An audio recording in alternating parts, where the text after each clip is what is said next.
Mga litratong magkasama sina Senator Jinggoy Estrada at dating Bulacan District Engineer Henry Alcantara, bulto-bultong pera at palitan umano ng mga mensahe kay Senator Joel Villanueva ipinakita sa kamera. Estrada at Villanueva pumalag.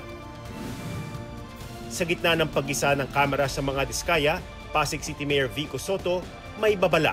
Ang sinungaling ay asawa ng magnanakaw.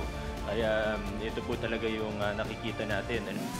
At mga paandar na going on air ng estudyante at host, ready for take-off. Good evening, good evening.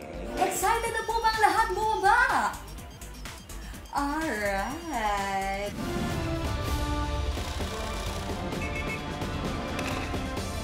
State of the Nation. 11:05 ng gabi, pagkatapos ng Sanggang Dikit for Real.